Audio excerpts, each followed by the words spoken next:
So October the 9th, 2013. This is the first practical unit that we have been together on the Center for Teaching and Learning Enhancement and Canva, facilitating academic mobility or the process. In a minute, we're going to start.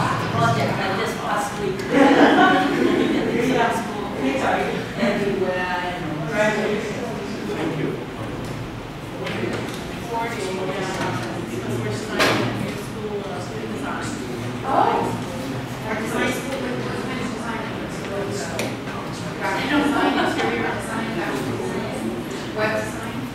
Probably not.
So good afternoon. Time flies. It's already 5:35 and we are supposed to end at 6:30. So may I interrupt you for a minute? Because we're going to get started. First of all, welcome. And I hope you do not mind because I'm videotaping the sections for reference purposes.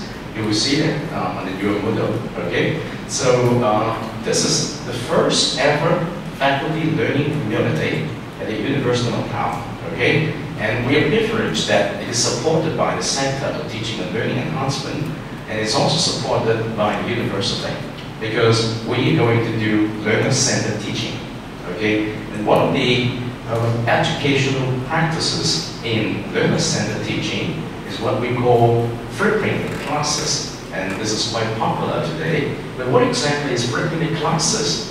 Well, we are going to find out. Since you are here, you're the best resources for us to know.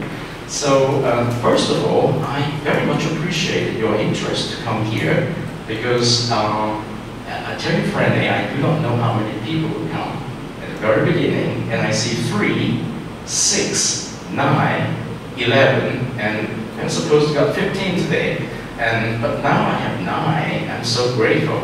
So if you take a look at the website here, this is made this morning on the Moodle 2.5, and your name is already there. So at the end of today's section, you can go back to review some of the resources I put there. My name is Bart, is my last name. I was born in Macau. I was told there is no W, so the closest to Romanized my Chinese name is Wat. It should be Wat in English, okay? But they usually call me Bart, so I'm Bart. Okay, so welcome. The British people would laugh at me by, oh, you value added tax. Great, a big bucket. Great, no problem, I'm Bart. Okay, if you look at the website there, I have given you some resources, particularly my education channel on YouTube. Some very important resources shared by the vice rectors at the beginning of the semester, their PowerPoint. And then you can see participants roster. If you click the link, you can see that. And I was told we need to take attendance. All right, but it's okay, just to make sure that we have a record of who's attending. And then whenever you receive some kind of news from this FLC2013, it will be from me, and I promise I'm not going to give you more than 1 email per week, okay? But I'm going to receive a lot from you indeed, because I set a social forum there for you to share your ideas. So that is so much for the beginning. I was told, and I was advised by Spencer, director of our center, that I need to remind you that the University of Macau has released a 10-year development strategy from 2013 to 2022. So it's good for you to have some time to refer to that, to see why we are doing what we are doing. And so, let's get started. I'm not going to walk you through all of this. We're going to do a little bit about that on Frequent Classroom. But the most important thing is for us to discover something about your perspective on Frequent Classroom. It's the first exercise I would like you to do. It's very simple. You have a piece of A4 paper. What you need to do is to fold this piece of A4 paper into A5. So half, and then half. So in that case, you have an A5 piece of paper, all right? So everybody must do this in less than 30 seconds, yes? And then you will have at least 4 times the resources we expect from an A4 piece of paper. And on any one of these, use 3 minutes now, only 3 minutes. Please draw a picture to represent your best learning experience. 3 minutes. Draw a picture, no words, no description. Yes, any sign, yeah, 1 sign. 3 minutes. That your best learning experience. Your best learning experience. Okay. I need a picture. All right. So that is your best learning experience ever. You remember, maybe it's from childhood, or maybe it's from your adulthood, or maybe it's from your work. All right. So after this 3 minutes, I'm going to invite your table to share the picture among yourself. Yes, Spencer, which table you want to join? I'm here as an observer. Oh, but okay, you're obliged to draw your picture too. I will. It is given by my friend called Spencer Benson, who would like us to draw the best learning experience. So welcome back.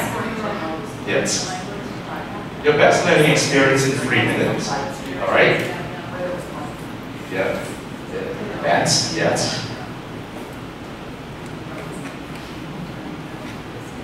So at the end of your 3 minutes picturing, I would like you to go around your table, okay, in a clockwise manner. So you spend 1 minute sharing your picture to persons to your left, right?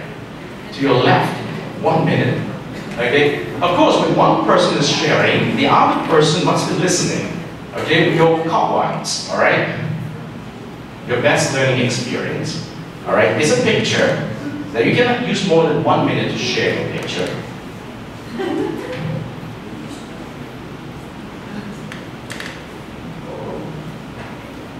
What is meant by a best learning experience? Positive or negative? One.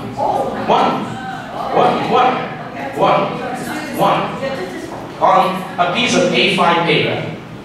1. It's time for you to start sharing. Go around the table. 1 minute sharing to the person to your left. Okay?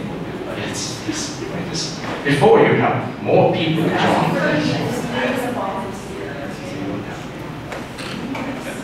Let me see.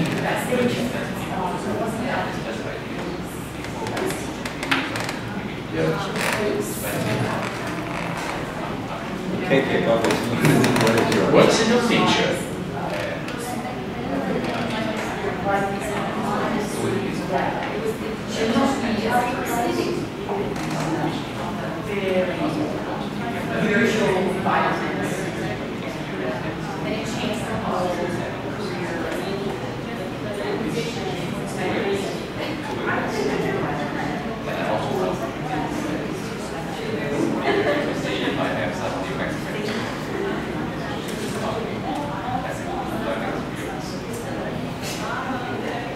You have less than 1 more minute to finish your discussion. How much have you discovered from your friends next to you at your table?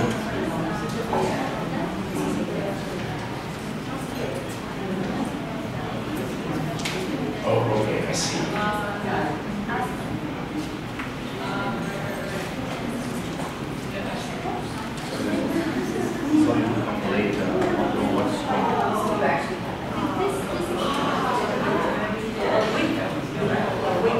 I see you're almost into your second person's explaining the picture. So may I invite you at this point to start picking up some information about the person you're talking to. And in a minute, I'm going to pass the microphone to each table. And you please select one person to introduce the other two. Very briefly, okay? As much as you can.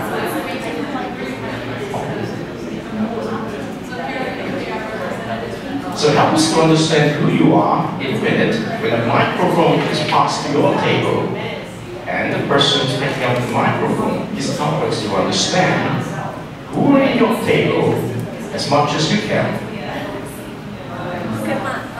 This is just very simple because the learning experience is not exactly learning experience. I'm so glad you're saying we got so much information. Based on some questions, then I try to study by myself by referring to textbooks or wow, that's very good. Go to anywhere, go to whatever sources that I can find and then try to find out the answers. So given one question, okay, it can be important, it can be important, and then based on this question, I want to find out my answers through various resources. And after I have found the answers, okay, then I try to describe. I'm going to pass the microphone to one table, okay? And the person taking up the microphone is help us to introduce the members in your table. Having sunshine in my heart. So I try to learn everything by myself. Without asking anybody, I just go to do something. Okay, may I suggest that you now stop your discussions in your table and let's start seeing who are among us today. Could I invite this table to help us to introduce who you are? Anyone from you? Carol, can you introduce something about your table? Picture from your members in the table? Okay, so this is, can you introduce who we are? Yeah. So I'm Carol Crehan and I work at the English Language Center. I'm new here in Macau this semester. And this is Wendy, who's the advisor to Dr. Ho. And this is Dr. Evelyn Doman, who's the director of the ELC. Could you suggest something about your patron, your best learning experience? So we had an interesting situation in our table because the 3 learning experiences that were most effective for us were totally different styles of learning. So one person learns best alone, focusing and with a textbook. Another person did a complete experience out in the wild, life experience type thing, and another person talked about group work. Wow. So we got 3 completely different. How can we hold up the ideas together in the context of flipping classrooms? It's okay, thank you very much. Yeah. Could I invite this table to help us to introduce some of the members of Raven, maybe?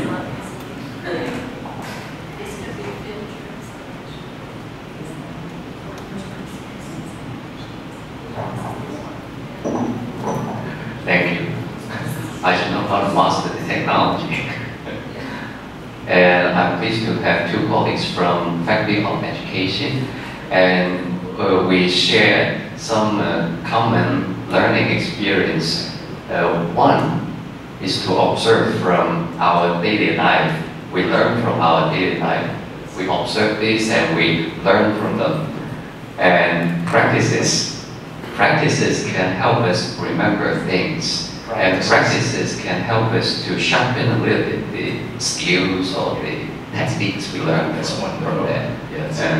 And we also found that to learn from others is also one way. Okay. So basically we have this once. Where did this gentleman come Oh, from? I'm sorry. I could not be done. So, I can introduce, say a few words. I'm from Faculty of Law. I have a sort of picture here which should probably later on someone can show.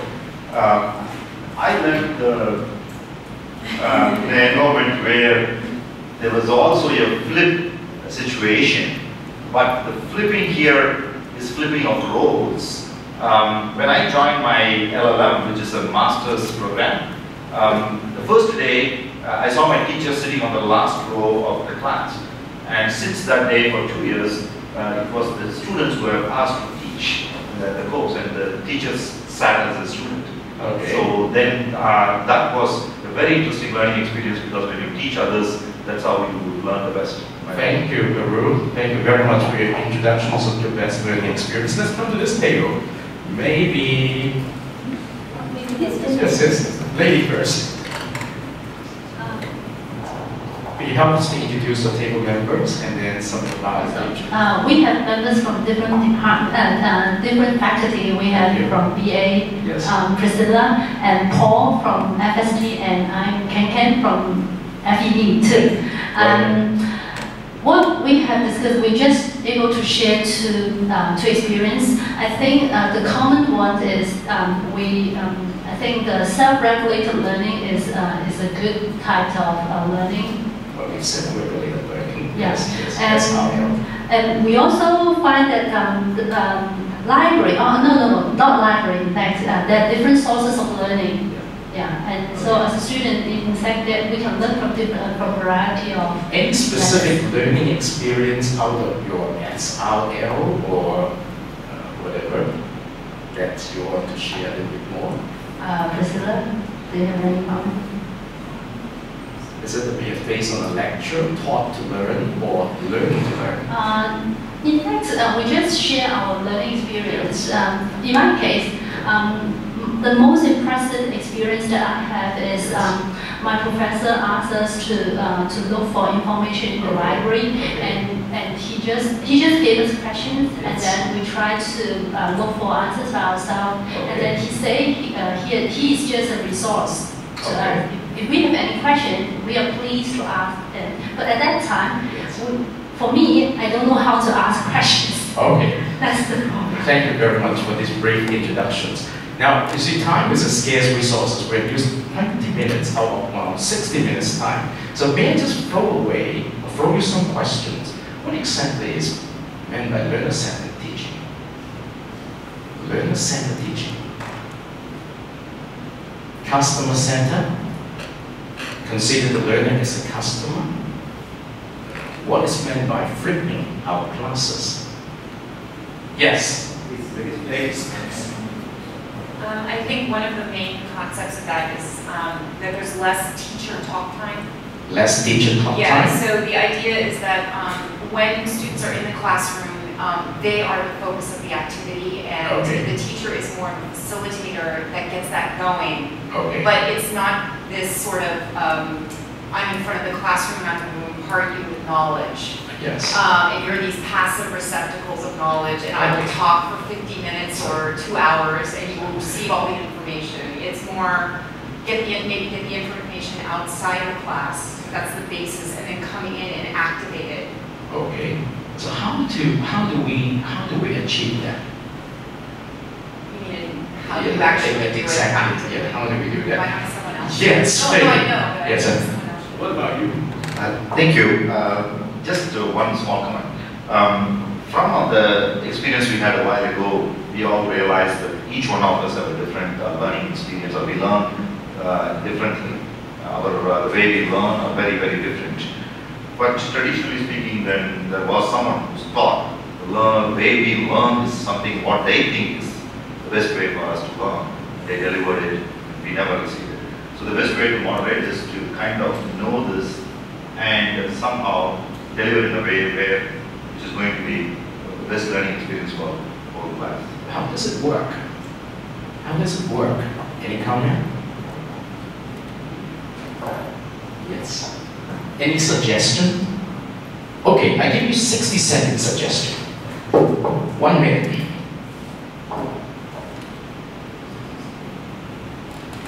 Hi, I am Michelle, and I'm going to provide a 60-second definition of a classroom aided by a terrific visual from the Center for Teaching and Learning at the University of Texas at Austin. All right, let's go. The easiest way to define a flipped classroom is to think about it in contrast to a traditional class. In a traditional class, students usually get first exposure to course content inside the classroom via direct instruction from their teachers. For example, the first time they hear about the Pythagorean theorem happens during class time. In a flipped class, that first exposure to content happens before the class meets. Students prepare for class time by doing some kind of coverage activity. For example, by watching a lecture video created by their teacher or created by someone else, or by completing a reading assignment. During class, students work on applying the key concepts or ideas they covered in their out-of-class work. They interact with their peers and their instructors during class time.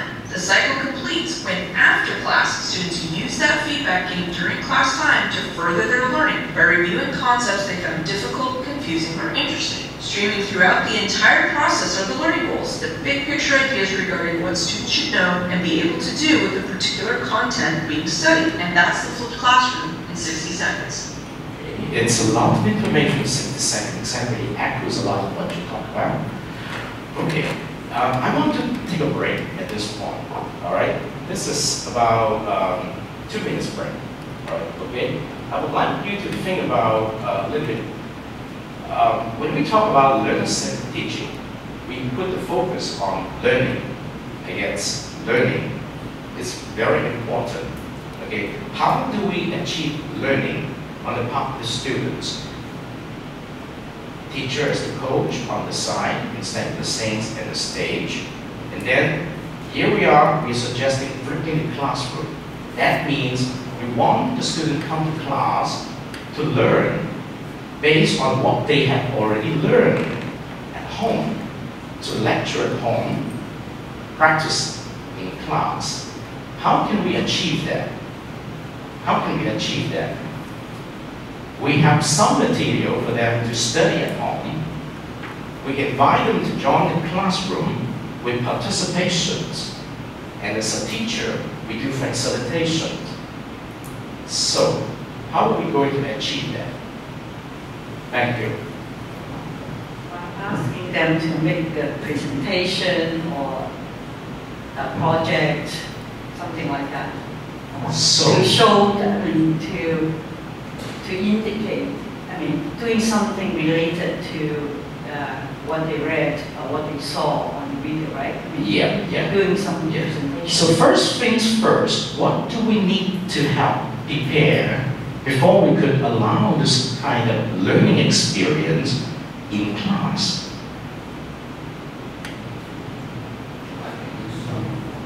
I can use some real-life examples. Okay.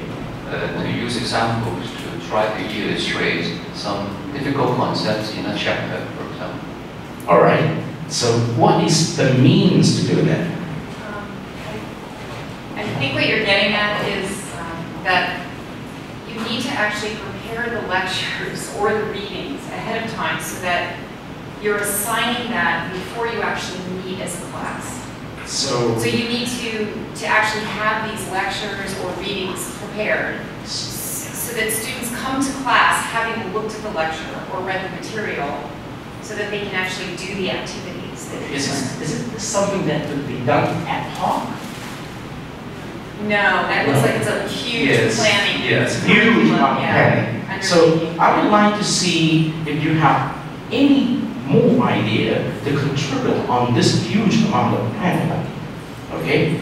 Well, what we are talking about is learning design through the use of technology.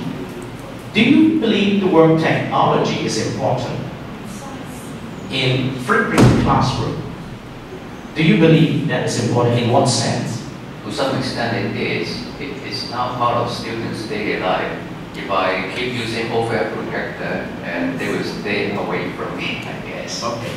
So I guess I have already walked you into where we are, and I would like to see, because this is a learning community, it's a community where all of us do have some ideas of what we are supposed to do in order to help our students learn. And here we are, we're suggesting the educational practice of flipping the classroom.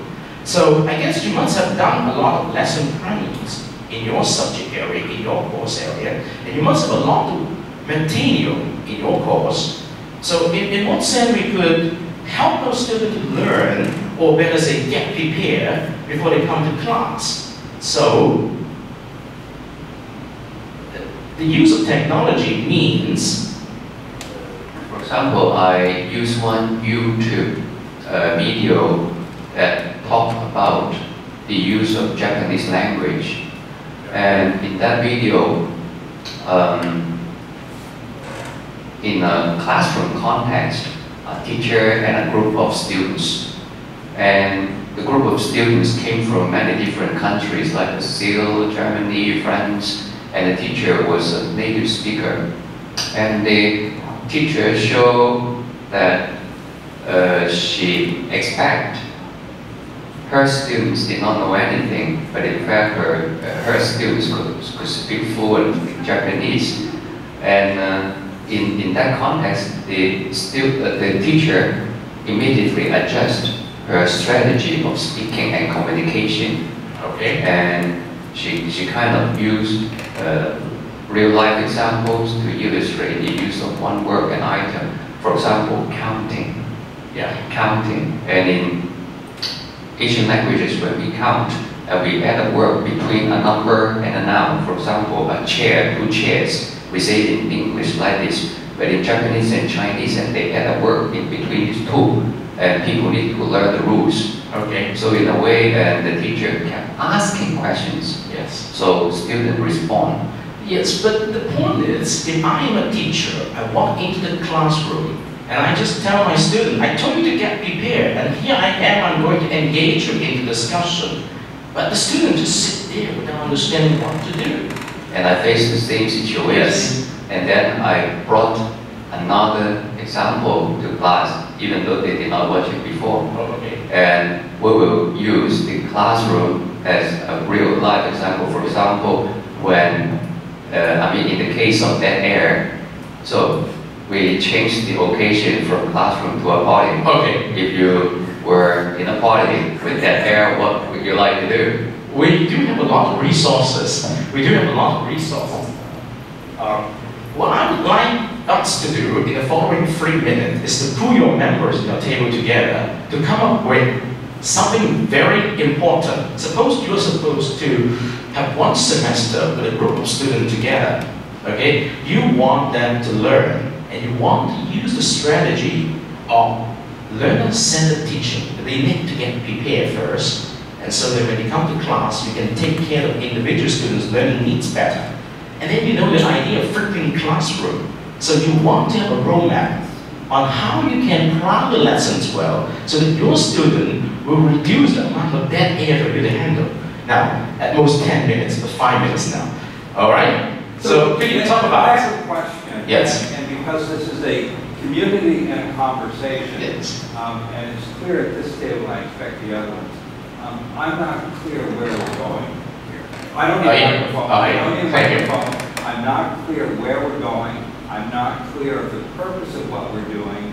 We seem to be jumping through a series of boxes that don't make any sense to me. Okay. I know this stuff. So let's stop and have a conversation about what is the goals of us, of this hour out of my day that is here. Because I think all of the things you talked about, I can read. I don't need to be here. So what is the goal of bringing this group of people together that we can't do out there? And I can answer those questions and find them. So let's step back and talk about what a community is and how we use the community, not a class. Right. And this is being run as a class, and we've all been through more classes that we probably. Sure. So step back and think, what do you want this group to accomplish for the group, not for you? Can we suggest idea? Why are we here? For what purpose? So so let's hear it from people, not from that. Evelyn, what do you want to get out of this? I mean, you're a busy person and you've got other things to do. Okay, so Carol and I at the ELC, we're currently flipping a class. Traditionally, I think that most ELC and most language classes are already flipped to some extent, so it's really not doing a lot different than what we normally do. But what we're finding is that we're incorporating more videos, we're having to do a lot more prep before the class.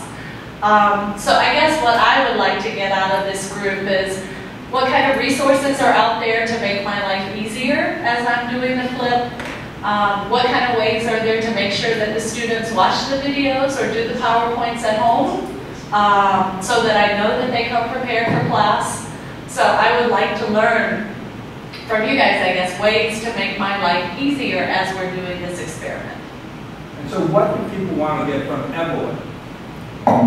Not, this is not that. This is not mine. This is I don't have So what would you like to get from Evelyn? She just told us that they've been flipping class. Right? Yeah, I mean, I'm doing 2 traditional and 1 flipped, just to see. I do the same lesson traditionally, and 2 of them traditionally, and 1 class I'm doing it differently right now. So I came here because I'm actually doing it, and I kind of wanted to share that with possibly other people who might be doing that.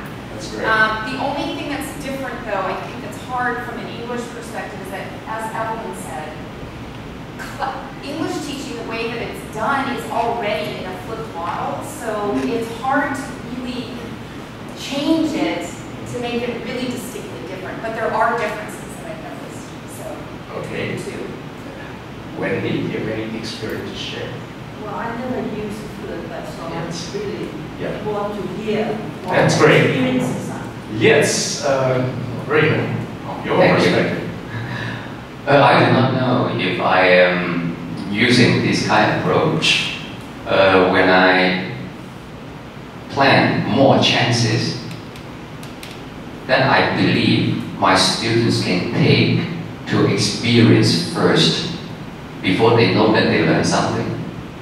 In the traditional classrooms, I believe on the first day of the class, and I project on the screen outline number 1, then point 1, slide 2, slide 3, and 4. And then I finished my class and I ran away. But in these years, and I start to ask our students to think first, based on the 1 or 2 questions, not a paragraph, not a passage, 1 or 2 sentence or statement. So they brought home and they thought about them, and then in the class we discussed them. So at the end of the class, I kind of wrap up their main points, their viewpoints, their perspectives in relation to chapter 1 or chapter 3, so that at the end of the class, and I point out that in fact you learned something.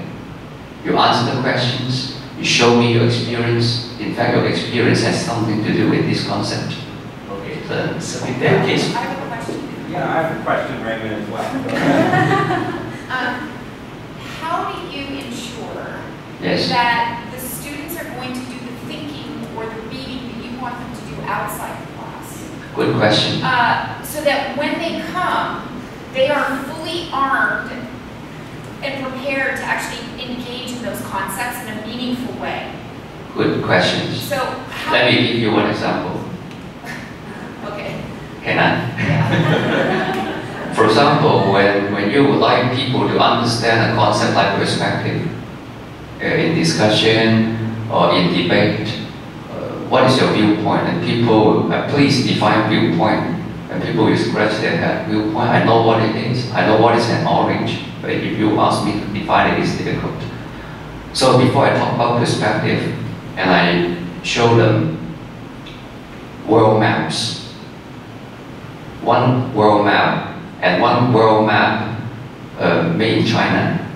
And in fact, they figure out the differences of these two.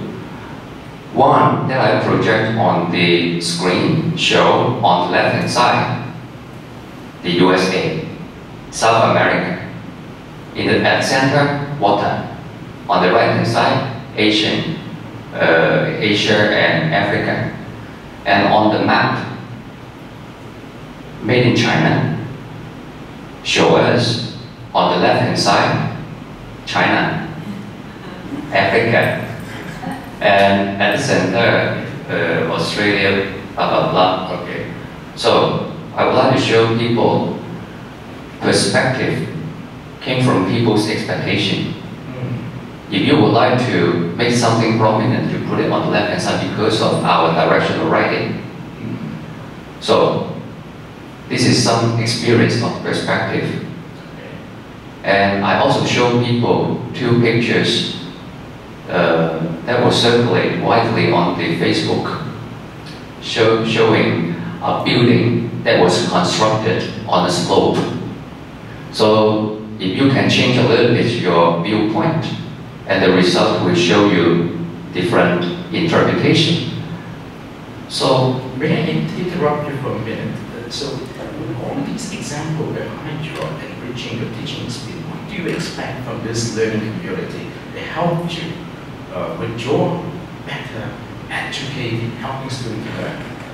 I would like our students to share with me first. They respect different interpretations. Okay. We do not have only one way of doing interpretation, Okay. and it has something to do with the idea of perspective. Okay. When you say that you interpret something, it means what? It means that you can take different viewpoints. So I try to use different examples to let them experience that. And if you ask them to give me examples, and they probably will share with me, make up. If I make up this today and you interpret or perceive me a different way, if I dress this way. Can I interrupt you for a minute?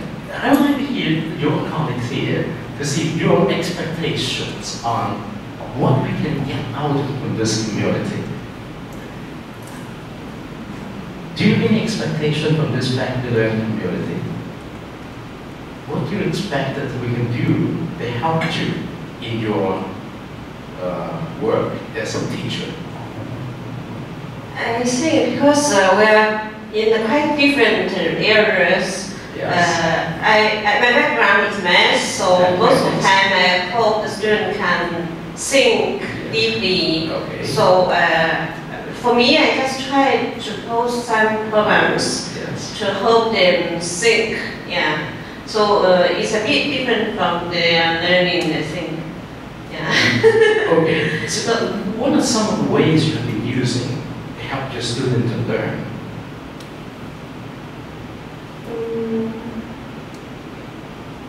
I'm not quite sure. I want to change the question, and I think that's, and again, this is a helpful piece. The question is not what you want to get out of it. It's why did you choose to join? Not how you're teaching. Why did you choose to spend this afternoon when you have many other things you could, should be doing? Why did you choose to come and experience? Just what person? And it's a very personal question. Actually, as a teacher in FED, I think we have to learn this, so I just came. That's a good answer. Very good. Susan, I know you're doing your graduate student work here, so what? I guess I'm the only student here because most of your teachers actually.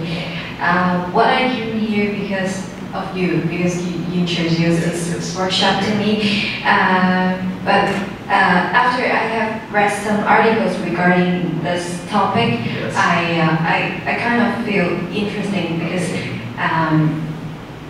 I want to see this kind of model, I guess some creative way in teaching can be applicable in a Chinese context because it is quite experimental in other places rather than in Chinese context. So this is my...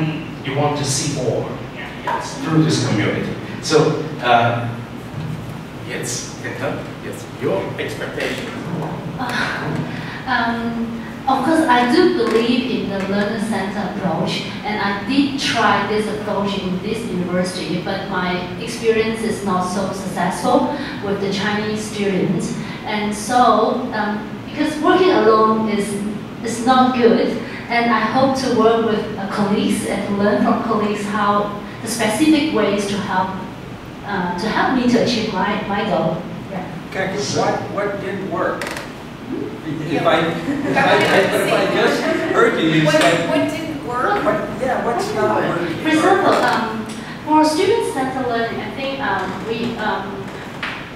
we will prepare things and we will request the students to prepare also in advance.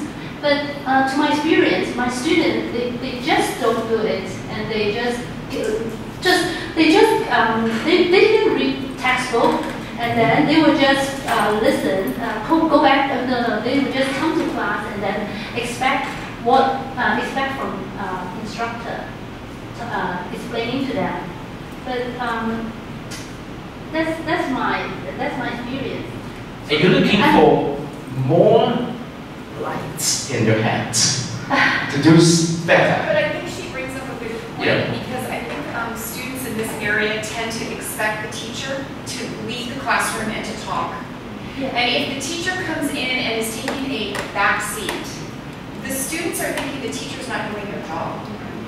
And so they're almost, I'm interested in that too because I feel that expectation, like I need to be up there, I need to be entertaining them, I need to be imparting knowledge to them, and if I'm not taking that leadership role, they're looking at me like I'm a weak teacher. And I think in this part of the world, that's a challenge with this model. Because they do learn better when the teacher's talking because that's what they're used to. So could you defend that? The answer is you said they learn better. What does that mean? What does learning better mean? Yeah. I think what I mean by learning better is I think they're more comfortable then in the classroom. Wait, let me say, because in English they are expected to talk, and to participate. But if I'm leading the discussion, they kind of want to show what they can do. you know, they want the teacher to notice what they can do, so they're trying. Whereas if the teacher's taking a back seat and letting them kind of do their thing more, they can lapse into Chinese a lot easier, or kind of take, I don't know, they're looking around like, where's the guidance? So having taught in the U.S. for multiple decades, this is not a Chinese problem. This is common. No, because I just taught in the Arrow. Yeah, I taught in the Arrow world for 8 years. It was a problem there as well.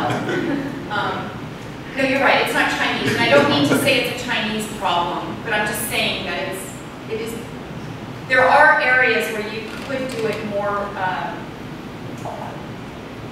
Maybe a little bit flipping, a little bit. It would be a little bit easier on the traditional way you're supposed to, like in a German context, for example. Okay. I don't know. But Let's give some time to our colleagues see your expectations. Yeah, okay, so when I read the advertisement about this course, okay, I really appreciate the concept of it because it's flipping the classroom, and then, okay, the students, okay, can be more self-focused, okay, instead of just, okay, passively listening to the instructors. Okay, I think this is good because, okay, I think most of us try to conduct traditional lectures, and then we just talk for consecutively, okay, 3 hours, okay, and then at the end, okay, my throat, okay, was soaring, okay, and then, of course, some good students, okay, will listen to everything that I mentioned, okay, but, okay, at least there should be, okay, a minority who are in the lost, and then they just, okay, go to the internet, okay, and then, okay, sleeping during classroom, okay, and so, okay, I would like them to be more involved in classrooms, okay, so I would like to see, okay, as some of us have shared here, okay, I would like to see how I can motivate the students, okay, to think that learning is for their own benefits. Their responsibility. Yes, okay, this is their responsibility, this is for their own benefit. I should not be in a position to push them, okay, these are the materials that you need, so just eat them. Okay, I don't want to do that, okay, I want them to think in another way, okay, these materials should be good for them by themselves, and then they try to learn by themselves. But it's quite difficult for me in my case, okay? I don't think it's easy for me to ask them to prepare the technical knowledge at home and then come back and then we do some discussions or presentations or video, watching some videos because I'm teaching kind of statistics and mathematics. And it's difficult to ask students to understand the technical concepts by themselves. Okay. So usually I just try to use the traditional lectures. But I try to involve them by asking them questions. So I'm going to ask a question on that because I think, so I often deal, not here, but in the US, many of my classes have multi-languages in it. It's not as here, but I often have 15 to 20% where students have where English is a second language. And this is an issue there for sure. And so when I'm presenting those types of technical details in lecture, the problem is they can't stop and rewind me. When I present it in a video, and it's the same set of slides, it's the same talk on that, they can stop and rewind. That's right. And this is particularly as many of the students where English is the second language, they're struggling because they're having to do translation, and we know this is happening on that, and it took me a long time to figure out on that. But so if you're just lecturing and presenting slide after slide and talking, how is this different than if they were watching it at home on a video, on a computer, where they have a pause and a rewind button? That's right. The problem is, okay, I cannot find the appropriate videos, okay, kind of the technology, the right technology to do this kind of thing. Yes, it's something with help. That we can do for you. Yep. You have it sitting on your desk. We can definitely show you. Paul, I know you have been teaching chemistry for a long time. You're a very enthusiastic teacher. Tell us, what do you want from us? I think the bottom line is that it's just one student to grow. But how to grow? But I think I don't like to use different methods. For example, you suggest to use the flip. Okay, for me, if the traditional way, that's okay. Why not use the flip? I think the bottom line is, I think, in chemistry, I use the chemistry as example. I use chemistry as example. Usually, my strategy is that I try to make them observe first, and then try to make them think, and then they can participate. Because their learning is not my learning, I help them to learn. So I try to make something better way to make them feel interesting, make them have some feeling. If they don't have the feeling, they cannot learn. Okay. I'm asking lots of questions, but in part because they are genuine questions. What feeling, when you say you want them to have feeling, I'm not sure what you mean by feeling. Feeling that they're not bored, feeling that they're happy, feeling that they wish you would, the class would end, what feeling? The first lecture, I always suggest that you have to choose something what you like and like what you choose. If you don't like, you better choose other course. I suggest that if you sit here, I think we are going to help each other to have a better communication and we have better understanding in the subject in this way. But how to do that? I have so many different strategies. But I always emphasize the bottom line is I don't mind to use traditional way because most of my students, they are traditional students. All of a sudden, you change another way. They may not get used to it. Maybe I get them out of my classroom. I think it's not a good way for me to do that. At least they come to my classroom and then we can learn with each other. But sometimes if they are really interested in something, they can go home to find some information by themselves. They can learn from themselves. I always encourage them to be a self-learner and lifetime learner. So I think we can help you to see if we could capture that urge that you expect from a student, that you express as a feeling. But I feel it's an urge. You want to develop an urge in your students so that they have that sense of responsibility to go on their own learning. So that is also a challenge. So how can we create an urge in our students to learn on their own? I think this is something that we can do for you.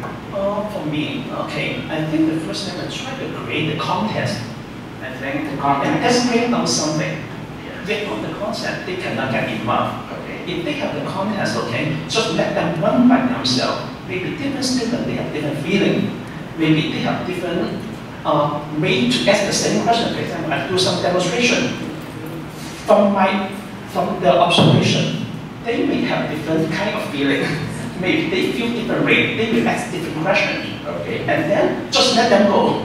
Okay, may I just stop you here because we are at a point in time that we have to see from our perspective, this learning community, it's composed of all of you because you come here to see if you want to have something taken out from it and also see if we could help one another to do a better job in our students' learning. So give us one thing. Okay, I give each one of you 1 minute, okay? Only 1 minute this time. You want to get out from this learning community. I have mentioned it already. Yes, could you say it again? I think the experience from other colleagues, I think. Experience sharing, Yeah. in teaching and learning. Okay, could you pass the microphone to Paul? Yeah. Okay. I think I also try to look at the experience of the others. Okay. And then just one thing I would like to add. Okay, just now we compose a discussion. Yes. Okay. I remember one experience is that in one of my courses, I remember I have shown them a video in talking about because I was talking about international organization. Yes. So I tried to show them the World Bank operation through a video. Okay, and at the end, okay, some students talked to me that it would be better for me not to broadcast the video. Okay, they would just like to listen to my traditional lectures. Okay. So I had a problem. Maybe you have to produce something of your own. Because according to what I got from the students, okay, it seems that students, okay, as Paul has mentioned, the students are still traditional students. Okay. Most of them, they also prefer traditional lectures. Okay. So another reason why I am here is I would like to see how we can try to motivate the student in different ways to learn. Aside from traditional lectures, how we can persuade the students that and others way of learning can be good for them. Okay. Will you pass the microphone to Susan? I'm a bit frustrated because I start to feel skeptical if this is workable in Chinese. In the Chinese context, especially in this university. Susan, let me address that. The answer is absolutely. I've done it in several different Asian universities. It is true that the Asian students here would like you to teach the way they've always been taught. This is true of American students. This is true of students in Korea. This is true everywhere.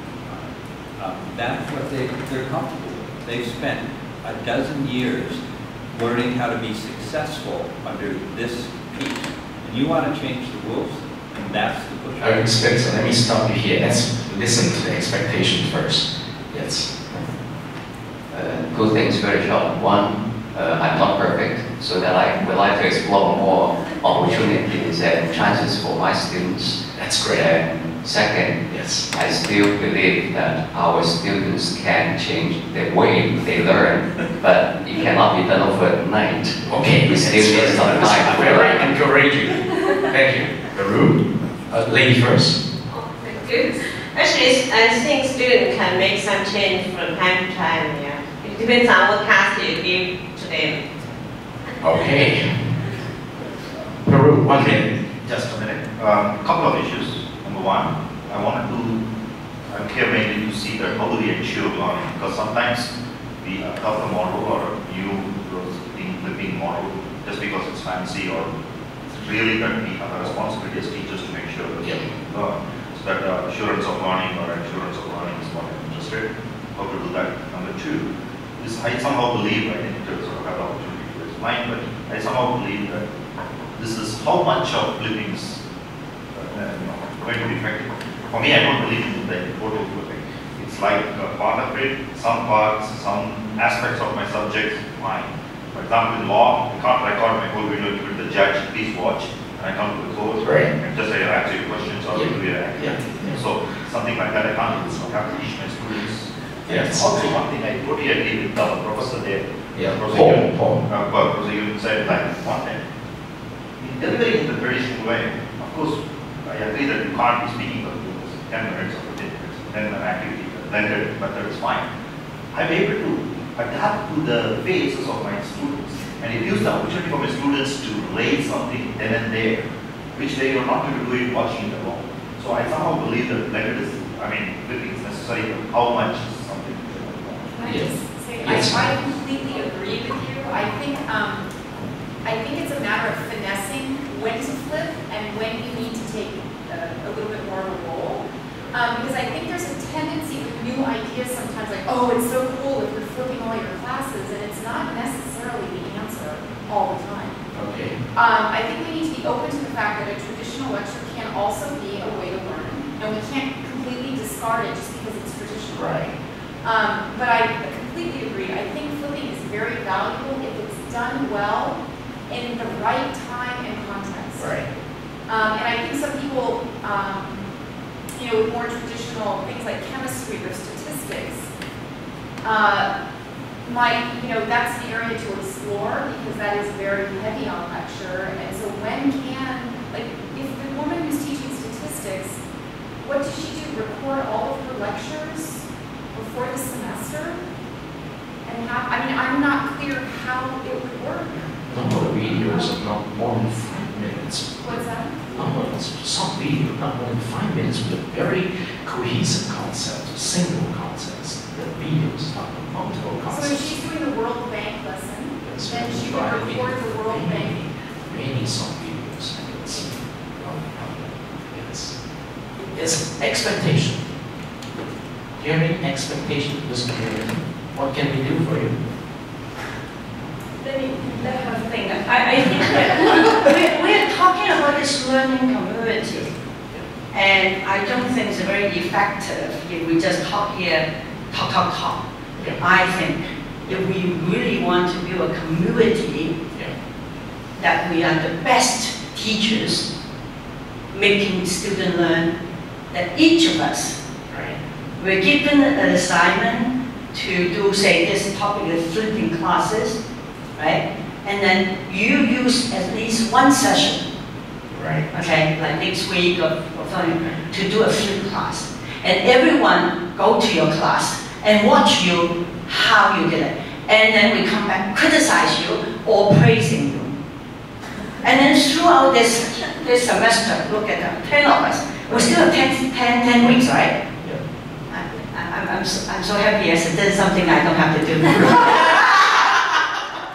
It's okay, it's okay. I run a learning community on teaching and learning. Right. And the commitment is that they attend a series of professional seminars on teaching and learning. And workshops, sure. And then they will have to either work together or singly to present a lecture on teaching and learning to someone outside the community. Right. And showing those people who don't come to the community, look at us. We go through this learning, and then we are the learning community, and then how can, I think that I don't know what it is, Spencer, should we turn to make a purpose of learning outcome of this community? One of the rules, I brought a lot of faculty learning communities, and one of the ones that makes them successful is almost always required. I don't need a microphone. Okay. If you can't hear me, raise your hand, but I expect everybody can hear me. Is that there needs to be a product. It could be a personal product, as we suggested, it could be a joint product. Otherwise, it is the learning communities that I've run as part of, they were just talk. Yeah. I'll hand you an article that came out last week in the Chronicle of Higher Education by Paul that deals with this in the learning community. But I think that question needs to be decided by the community and not by me or Matt or anybody on that, of what you want to do with that. We can encompass the missions together, Julie. So, actually, I know you got some ideas. I like what Wendy said about observation and learning from each other. I really do think that that's one of the best ways to learn, more so than just discussing about what we did in hindsight. Another thing that I would like to get from this as an administrator and as well as a teacher, I'm interested to find out what kind of funding there is available for this type of project, especially to buy technology that is related to making the videos or doing other kinds of lessons that we expect the students to do at home. And then I guess research opportunities. Yes. Finally, Paul, we give you a chance to tell us what to expect. Okay. I know I'm a learner. That's the reason I'm coming to here. For myself, I just want to get my own box to learn something different, to see something different, right? I think that's good for me to adjust myself, yes, to improve myself. That's my expectation. Thank you. I'm sure we can get something done. Actually, the question you pose here about technology we need, you see, I just have a camera there. In every class of my teaching, I videotape it, and the second day is on YouTube. And I use the video through the TAP app. And now the TAP app is free of charge. They have a very useful application. Let me just show you in 3 minutes. This is how we are. Let's say that you've got a video, any video on YouTube. Now we have access to that.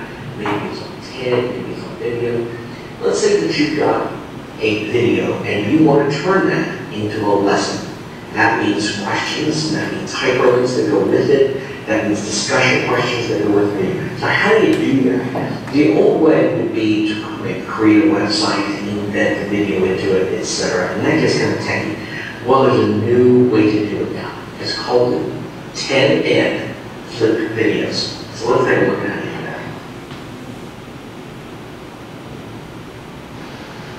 Here I am at ed.ted.com. This is the education version of the TED Talks, the TED Talks. And notice that these, we have videos on the front page that are already made as video lessons. Here's one on Archimedes and displacement and how taking a bath turned into a lesson on displacement. Here is the video, and here are the questions that go along with that. And that's fine. I can use TED Ed, and I can use their lessons.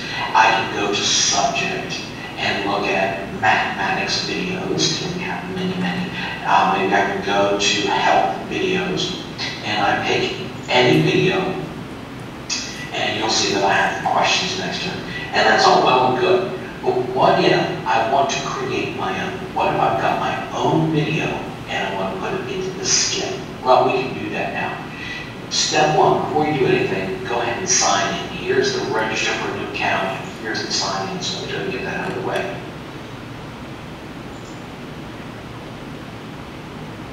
And now it has my name at the top of the screen. So what I did was I took my cell phone camera and I recorded a video and I uploaded it to YouTube. Now I did this straight from my cell phone. I just click, and it was up there. Now I need to find it. So I'm going to go to YouTube and we'll search for my video. It happened to be called Squishy Circuits. This was a video that I made using Play-Doh and resistance conductors and that kind of thing. So I'm looking, and here I found it. Now all I have to do, I have to preview this to make sure it's the right video, and it is. So I'm going to click flip this video. That's pretty much it. I'm done. Now my video is in this skin where I can type discussions, lesson on circuit design using Play-Doh. And I can put thinking-based questions on this, so I can design my own question. Kids can make their own toys in first grade. What will they create? And so now I've got a question that's created. I can continue to add more questions, remove this question, edit it. Into the dig deeper, I can put links to a Google search for squishy circuits. I can preview my lesson to make sure that it looks the way I want it to look. I can add as many more questions as the, here's my my description. It's got my name at the top of this, and I need to be published at this point. So I'll make a big publish. Yes, please publish it. And I'm done. That's it. If anybody goes to this address, if I use this with in my classroom, if I put this on the board, if I share it with my student email, whatever, they will see it. So you might want to try this. Go ahead and go to It's very simple, right? You can produce a video of your own, you can choose any YouTube video, and you can put some learning step questions there. Just try to engage your students, and each one of them can do it. The only thing I'm thinking is how do we connect this to Moodle? Definitely, inside Moodle I can have a link, but how can I collect answers of my student and put it back in an assessment system so that I know how they are doing? But this is another question. Yeah. So, but this is free of charge. So it's what you need is a camera. And you need a YouTube account, and you need a tab account. I have all of these. So I upload my video, and I ask my student to do it. And so on the Moodle website, I put my class video there. And so this is the way I try to engage my student, but I'm also trying to do the same to engage all of you here. So this is the first meeting's website. So down there, we do have all the brainstorming stuff. You can watch it at home, okay? And for the TED Talk, you can take a look at these TED Talk, and this is the site where you can sign up, the TEDx site, okay? Very simple. You just do register, and everything will be done. And if you have anything you want to share with me, definitely you need to make the best use of the online discussion forum. Not just me, the whole community, okay? I'm here just a facilitator. And right here you can see Spencer's teaching that fostered effective learning. Spencer's paper, Changing Faculty Use of Technology, one cohort at a time. which is about learning community, the Echo 360 classroom ideas, and also the PDF versions of this one that you can see a little bit more. The only thing that I have not done, and I have to say that I must tell you that I have made some suggestions on our 3 subsequent meetings here. Today is October the 9th. Do you think you can come back on October the 30th? Anyone has a better suggestion? Do you think this time is good for you Wednesday from 5:30 to 6:30 for the second one? And for the third and the fourth? I need your help to tell me, because your schedule is very important. That's just what. coming here to see here and For 1 hour. for an hour without having to prepare anything. Let's say we can do something through discussions in online forum. I'm fine. Yeah. And if you just come here and sit here, that's fine. Yeah. You don't have to. We need to work out some roadmap of our agenda. Yeah. And yes. I have one question on that, what you said, what you showed us. Can't this be done using the Moodle itself, whereby this problem what you raised in terms of kind of getting the input of the students be done? Like we put a video there and we use the quiz tool right away so that it can be incorporated into the Moodle. Why do we need the TED? Okay. Within the YouTube, Moodle. I promise I'm going to tell you through the online discussion forum much better. It takes 5 to 10 minutes to work out the specifics. Actually, it's a much more simplified version of how best we can use a video. So, yeah, it's not going to help us more. Now, for example, if I just use the Moodle, you see that all of these are YouTube names there. Dr. Marian Wimmer, all these are YouTube names. Okay. Now, how can I, in a sense, understand my students' response after watching each one of this? I don't have a way in your Moodle to carry them, except I force my student to do an assignment, write their own journal, which is what I understand that. That's not my question. Yeah. The question is in the TED, you put the link, your YouTube link. Yeah. There is this 4 standard things. Like that, well, I would say that is one way of how we can package a particular service to present it to the students so that they will look at it as something interesting and innovative. By itself, it's a lesson built into it. Well, so much for this. But let's move back to the scheduling of this one. Well, let's look at the second day. Do you think October the 30th, also Wednesday even, is it good for all of you?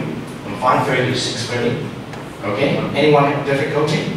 Well, you can write me email if you do have difficulty, but everything will be there, including the video today, will be linked up there. So the second day of meeting is October the 30th, okay? All right, so everybody, I welcome you here for all your suggestions, sharing, and if I haven't done a good job in that facilitator, forgive me, I'm learning, okay? I'm learning. Thank you for your encouragement. I'm confused. There is a very slim chance that I will visit this. I have too many other things to do, and I expect that is true for everybody here. At this point, there is nothing you have up on that board that has enough priority that I will flip to your site. So you just put in a lot of work. And that's an example when we talk, which was pointed out. When we do all of this work on that, we front end this. How do you know the students will go to it? Because they're busy. Yeah. And that is one of the questions that I think this group could help address. Yes, very good suggestions. How can we know that our student will buy into it if we use this approach? Maybe this is, well, I suggest this is a question we need to explore next time. Maybe that's... It's a very important question for us. So, again, but I have something I'm going to give everybody as you walk out. This came out last weekend, Journal of Biomed. I think you may find it interesting that it is somewhat connected. It tells you that lecture is good. Sorry? Lecture is good. Oh. Okay. I didn't say lecture is not good. It's the manifesto for active learning.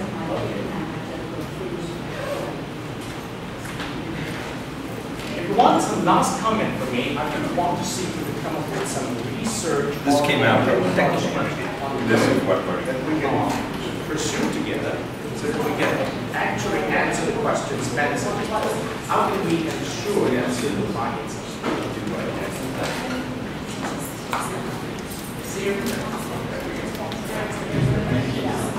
Can't be all of the time. But the answer is they do have to be involved.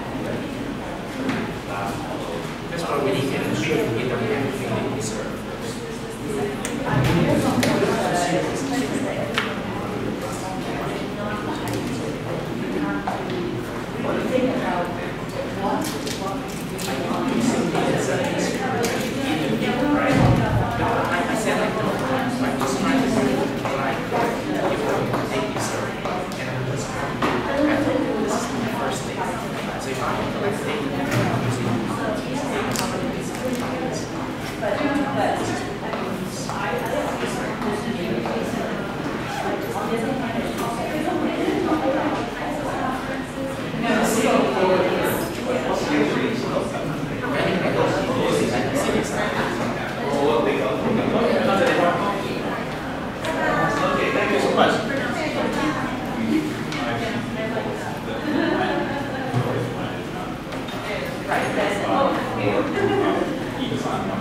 Yeah.